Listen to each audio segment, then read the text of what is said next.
Shalom, salam sejahtera bagi Bapak, Ibu, dan saudara-saudari yang dikasihi Tuhan Yesus Kristus. Marilah kita mempersiapkan hati dan pikiran kita untuk sejenak mendengarkan firman Tuhan. Marilah kita berdoa. Kasih karunia dan damai sejahtera dari Allah Bapa Tuhan kita dan dari anaknya Tuhan Yesus Kristus menyertai kamu sekalian. Amin. Firman Tuhan yang akan kita renungkan pada hari ini tertulis di dalam surat Efesus pasal yang kelima ayat 20. Ucaplah syukur senantiasa atas segala sesuatu kepada Allah Bapa dalam nama Tuhan kita Kristus Yesus. Bapak, Ibu, dan saudara-saudari yang dikasihi Tuhan Yesus Kristus, Fanny Crosby adalah seorang penulis lagu rohani yang sangat terkenal. Dituliskan bahwa dia membuat sebuah karya lagu rohani sebanyak 8.000 judul lagu rohani. Namun hal yang menarik dan fakta yang menarik dari kehidupan seorang Fanny Crosby adalah dia lahir sejak usia 6 minggu dengan kondisi tidak dapat melihat atau buta.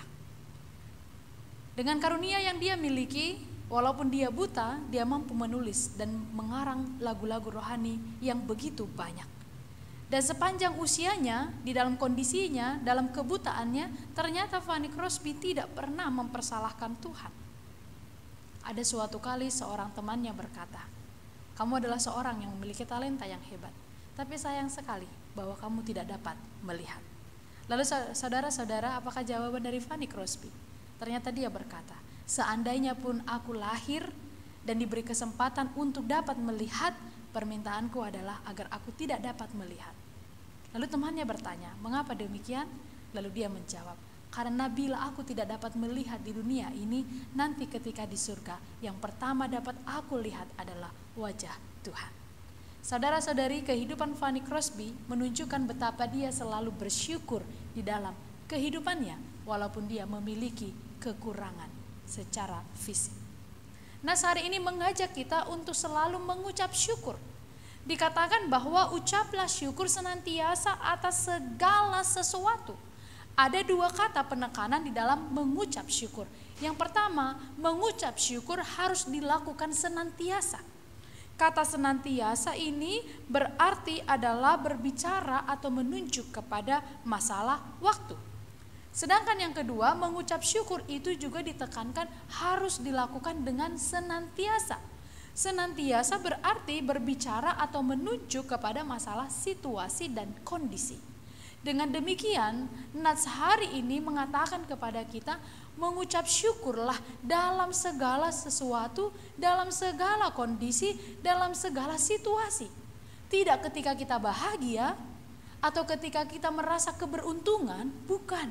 Tetapi bahkan ketika kita dalam kemalangan, atau bahkan ketika usaha kita harus di dalam kondisi yang tidak menguntungkan, justru saat itulah iman kita teruji, apakah kita mampu mengucap syukur.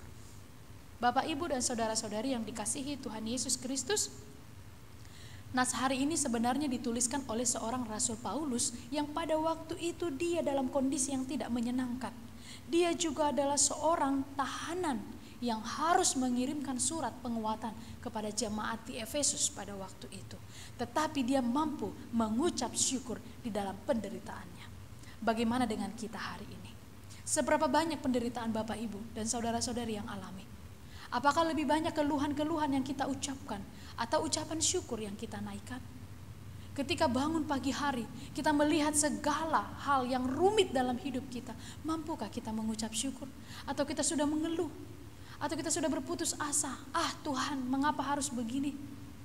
Saudara-saudari, bila kita bangun tidur, lalu kita sudah mengucap syukur, maka sepanjang hari itu kita akan selalu mengucap syukur.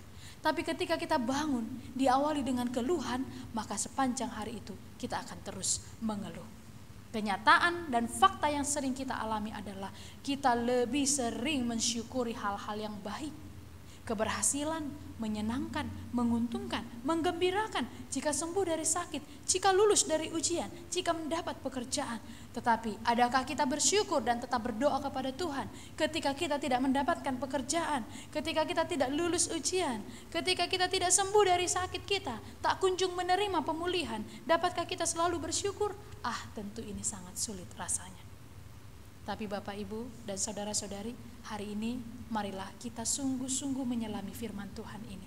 Ucaplah syukur senantiasa. Ucaplah syukur dalam segala sesuatu. Yang mampu membuat kita bersyukur adalah ketika kita memahami Tuhan memberi yang terbaik bagi kita. Yang mampu membuat kita mengucap syukur yang pertama adalah, ingatlah Tuhan selalu memberi yang terbaik bagi kita. Aminkanlah dalam hati kita apapun yang sedang terjadi. Tapi yang kedua, yang membuat kita mampu untuk mengucap syukur adalah jangan selalu melihat ke atas, tapi lihat ke bawah. Lebih banyak orang yang menderita dibandingkan kita. Saudara-saudari yang dikasihi Tuhan Yesus Kristus, marilah kita bangkit untuk selalu mengucap syukur kepada Tuhan apapun yang sedang kita alami. Amin. Marilah kita berdoa. Bapa dalam kerajaan surga, firman-Mu telah diperdengarkan pada saat ini. Dan firman-Mu mengajari kami untuk selalu mengucap syukur dalam segala sesuatu, mengucap syukur dalam segala waktu. Tolonglah, pimpinlah kami dengan Roh Kudus-Mu, agar kami dikuatkan dan dimampukan untuk melakukan firman-Mu. Situasi yang sedang menghimpit kami saat ini, biarlah selalu mengajari kami untuk senantiasa bersyukur kepada Tuhan.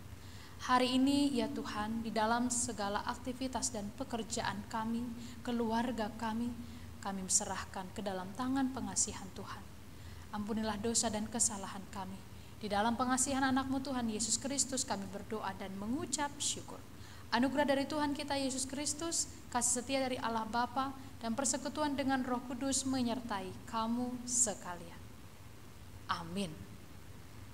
Salam sejahtera bagi Bapak, Ibu, dan saudara-saudari sekalian. Selamat beraktivitas. Tuhan Yesus memberkati.